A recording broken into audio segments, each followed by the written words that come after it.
Mesdames, Messieurs, bonsoir et bienvenue aux 19h de ce 12 juillet. Au sommaire ce soir, gros plan sur la formation au sein de l'Armée nationale populaire. Les éléments féminins évoluent de manière remarquable. Les femmes sont de plus en plus présentes dans les différentes forces de l'ANP et réalisent de brillants résultats académiques. Illustration avec la cérémonie de sortie de promotion de Shelchel. Et au-delà de la formation scientifique et l'entraînement physique, les élèves de l'Académie de Shelchel font montre d'une grande maîtrise des langues et de compétences linguistiques et personnelles. Des exemples ce soir.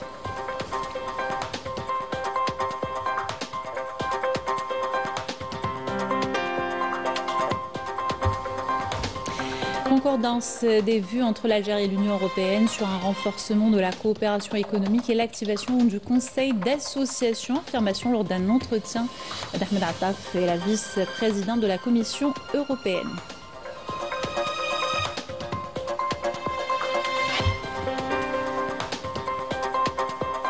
Arrivé ce samedi des premiers groupes d'enfants de la communauté pour les colonies de vacances en Algérie, une troisième édition de ces séjours culturels et historiques initiés par le chef de l'État et visant à renforcer les liens avec leur pays d'origine.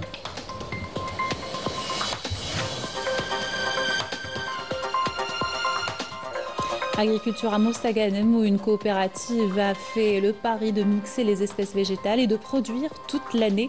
Une politique répondant aux besoins du marché et qui offre aujourd'hui de bons résultats. Reportage tout à l'heure.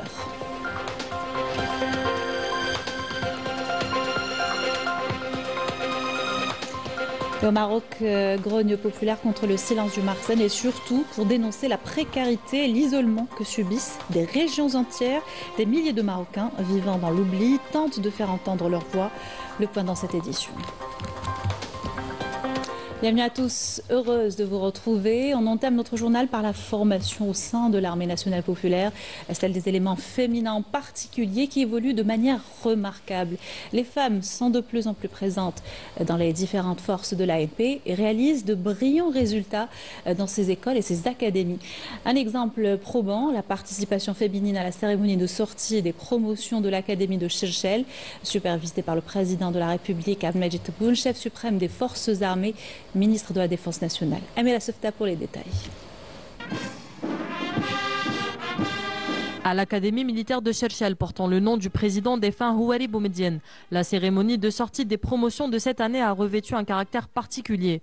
Sous la présidence du président de la République Abdelmajid Tebboune, chef suprême des forces armées et ministre de la Défense nationale, l'événement a été marqué par une forte et remarquable présence féminine dans toutes ses étapes.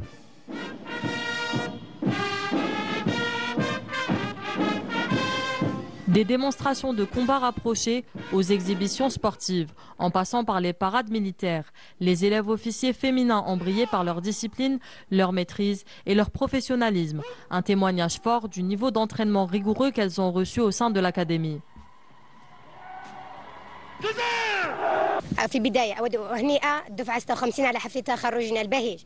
Je suis fière de recevoir aujourd'hui mon grade au sein de l'Armée nationale populaire. Un rêve devenu réalité après des années de persévérance. Merci à l'Académie militaire de Shelchel, à nos formateurs et à mes camarades de la 56e promotion pour cette belle aventure.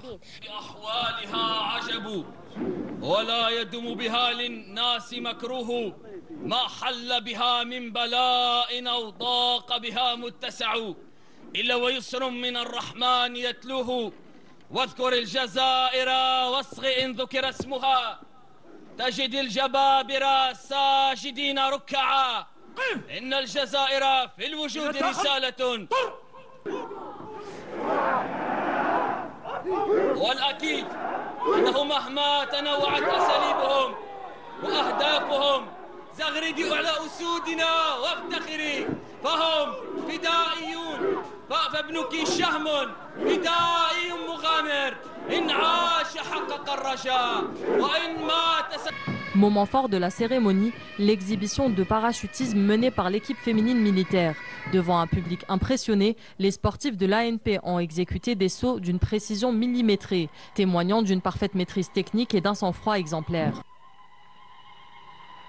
La jeune lieutenant-major de sa promotion l'année dernière a d'ailleurs été décorée par le président de la République, qui lui a remis personnellement son grade et le sabre d'honneur de l'Académie.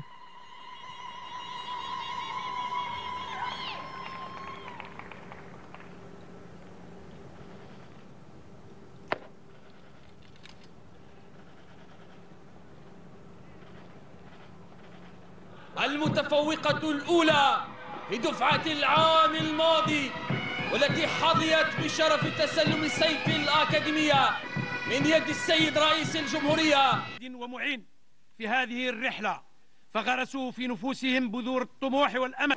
نقيب مسعد سهام نرجس حكم دولي قائد الفريق العسكري القفز المظلي. نقيب يحيف الله الصناعات العسكرية فريق القفز الرياضي المظلي. الملازم حسيد رميسة قيادة القوات البرية.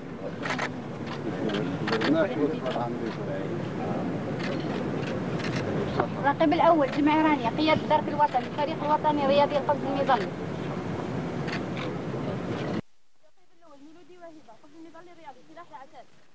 Loin d'être symbolique, la présence de la femme au sein de l'ANP est aujourd'hui un pilier de l'institution. Chaque année, elle progresse, s'impose et prouve que sa place est pleinement acquise dans les rangs de l'armée. À Shelchel, c'est toute une génération qui se lève, hommes et femmes formés à l'excellence, prêts à servir leur pays avec engagement, compétence et honneur.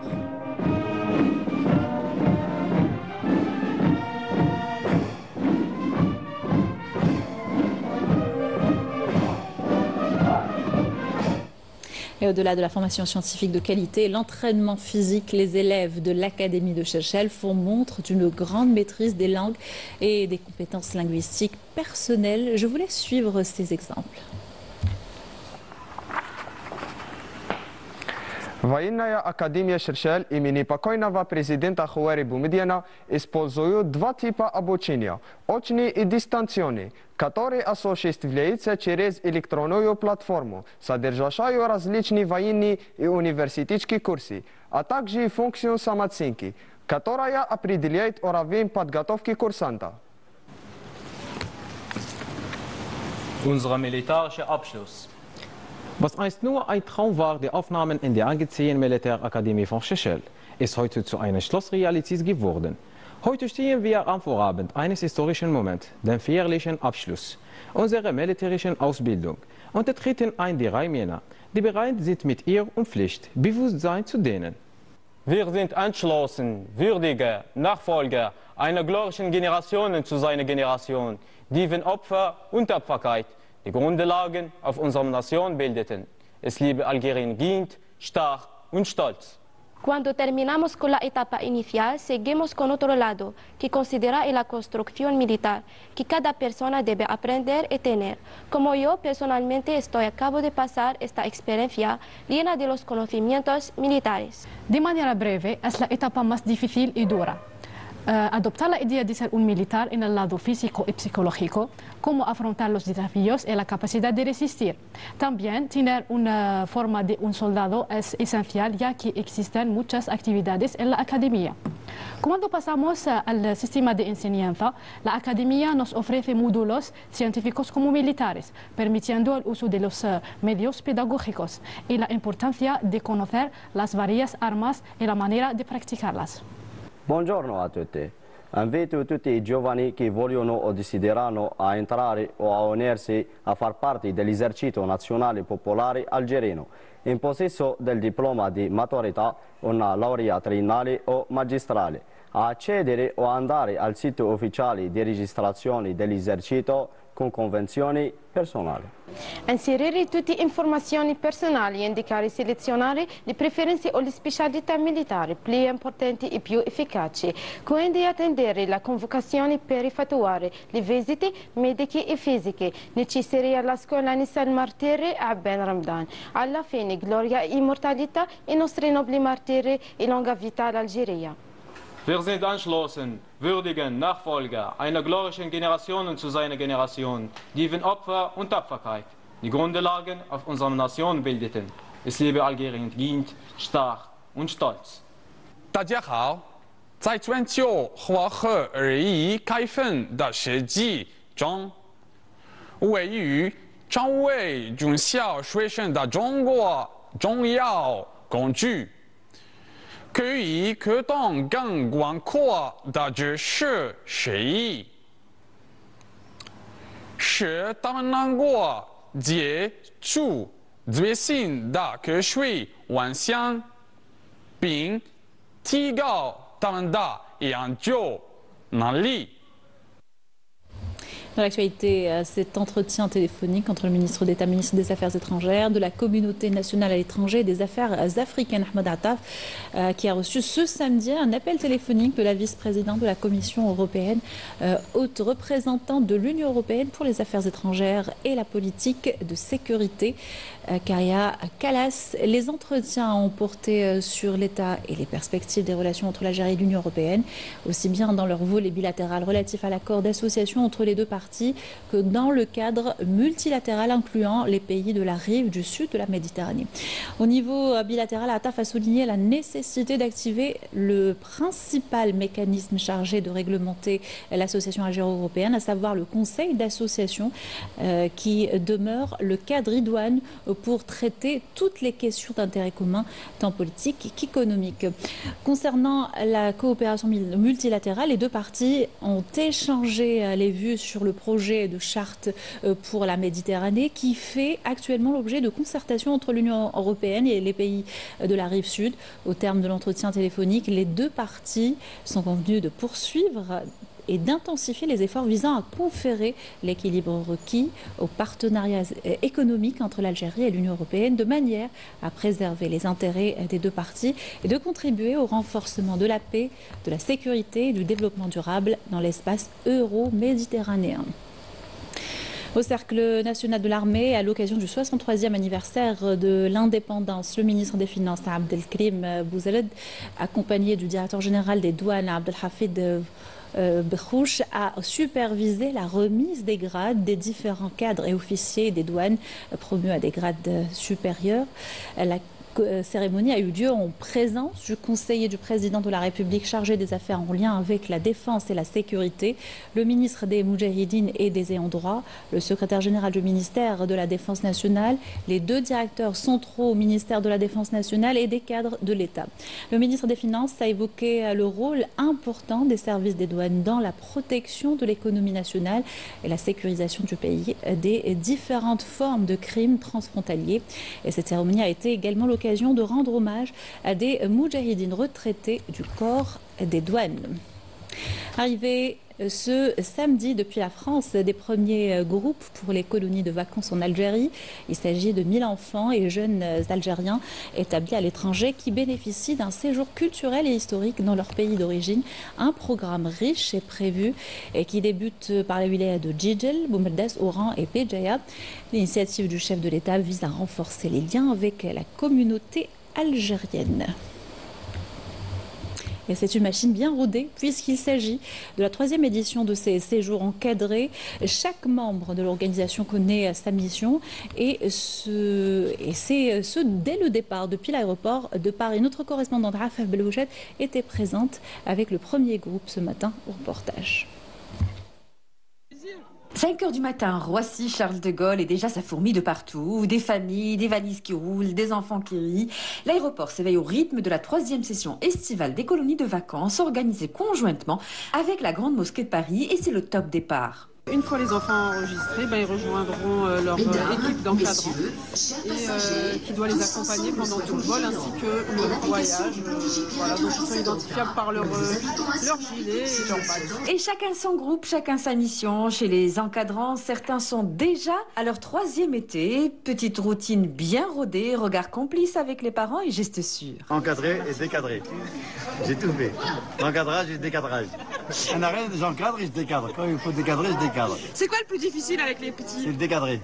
Il n'y a rien qui est difficile. Tout se passe bien. Là. Les parents, eux aussi, entre fierté et pincement au cœur. Tu connais pas la région de Djidjel? Tu vas la découvrir. Ça leur permet de voyager. C'est son premier voyage tout seul. Donc voilà, avec ses cousins. Une excellente initiative du ministère du Tourisme Al-Jazair. C'est excellent. Surtout les Franco-Algériens, les Aïchim Pel-Rolba, comme on dit. Je crois que c'est notre président qui a fait ça depuis quelques années. Donc je pense que c'est très très positif pour la diaspora algérienne, pour découvrir le pays. Parce qu'en tant que maman, je me suis sentie très écoutée et très rassurée. Et merci au gouvernement, merci à tous ceux qui mettent ça en place. C'est un honneur pour nous. Moi, j'ai beaucoup communiqué par téléphone avec la dame qui organise les séjours. Et elle a vraiment nous a mis en confiance. et elle a répondu à toutes les questions. Et je trouve ça très chouette. Et j'ai cru comprendre que c'était pas assez connu dans la communauté, la diaspora algérienne.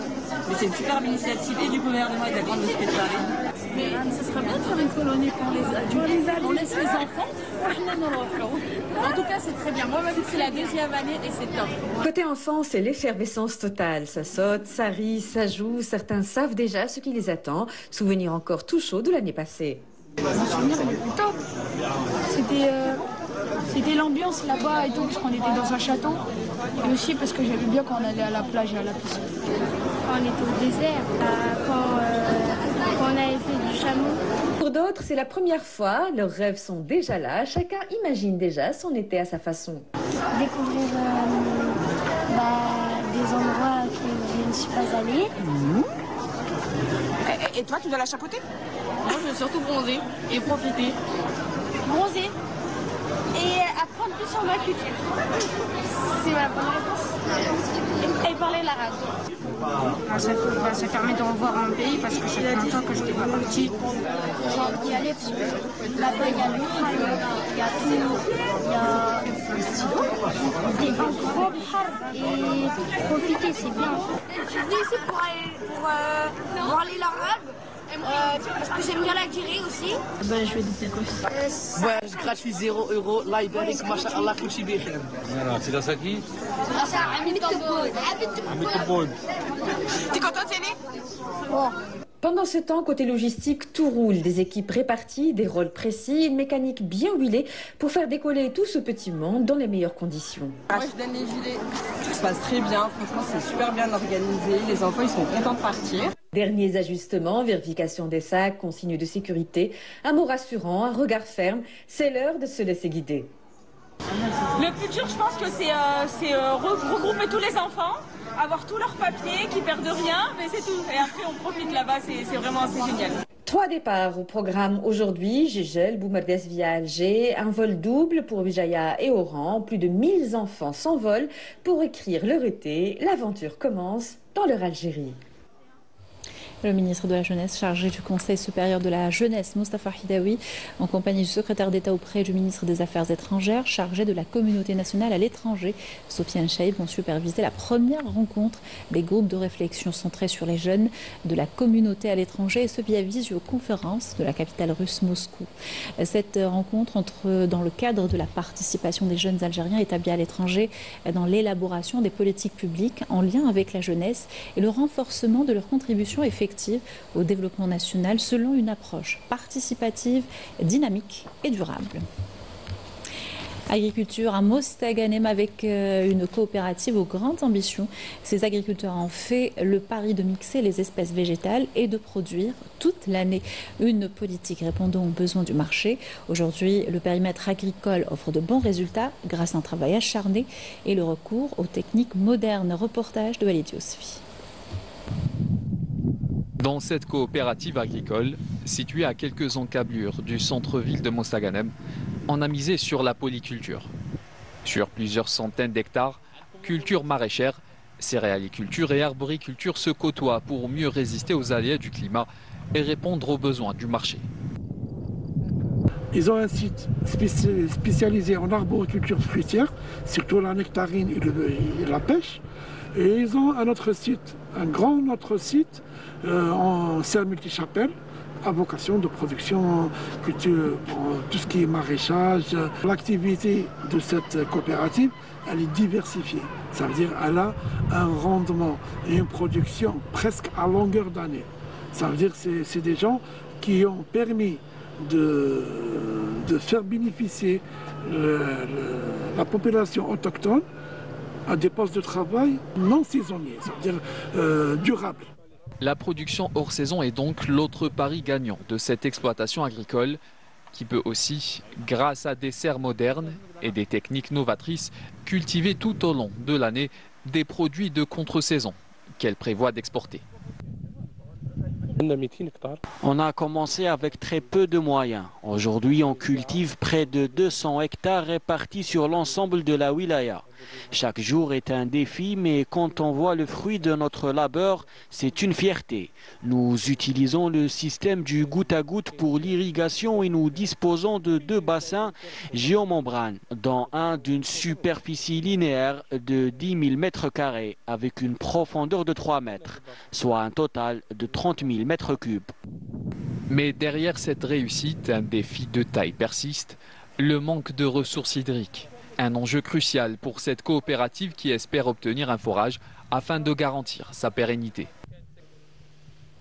À l'étranger, les attaques sionistes contre les Palestiniens se poursuivent, y compris dans les centres de distribution des aides humanitaires. 16 Palestiniens ont été tués à l'aube de ce samedi, dont 11 ciblés dans un appartement dans le centre de Raza. La situation humanitaire dramatique est accentuée par le blocus imposé depuis plus de 6 mois par l'occupant. Et le point avec notre correspondant Wissam Abou Zaïd, commentaire de Majda Jahmoun. Débordés par l'afflux incessant de victimes, les morgues à Gaza sont saturées. Les corps des martyrs sont posés à même le sol, enveloppés dans des linceuls et parfois dans de simples couvertures. C'est le cas du fils de cette dame, assassiné dans son sommeil par l'armée sioniste. Faute de place, les corps sont entassés les uns sur les autres. Un enfant innocent dormait paisiblement ici. Un missile lui est tombé dessus. Qu'a-t-il fait pour mériter cela? Nous étions à l'intérieur quand soudain un missile nous est tombé dessus. Nous n'arrivions même pas à réaliser ce qui nous arrivait. C'est horrible, terrifiant. La voix tremblante de cet homme traduit l'ampleur de la terreur que vivent les Razaouis qui côtoient la mort au quotidien.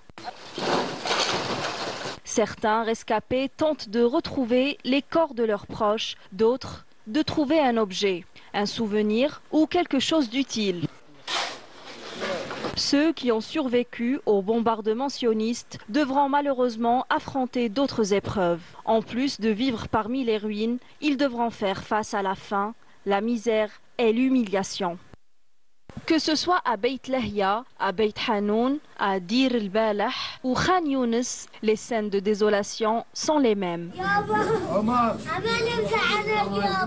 Toute Gaza est meurtrie. Elle continue de subir un génocide et des crimes contre l'humanité au su et au vu du monde entier.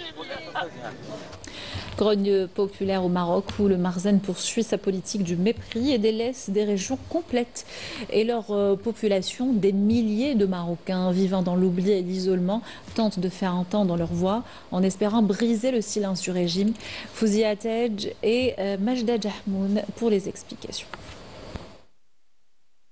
Ils n'ont pas quitté leur pays, mais c'est tout comme. Dans les hauteurs oubliées de Bni Mellel, Khnifra, le village d'Ibrlen ou encore celui d'Eit Bougmez, ce sont des familles entières qui vivent coupées du monde. Pas de route, pas de soins, pas même un réseau téléphonique. Une vie suspendue, une population délaissée, ignorée par un Marzen qui détourne complètement le regard sans se soucier du sort de ces Marocains qui souffrent depuis très longtemps.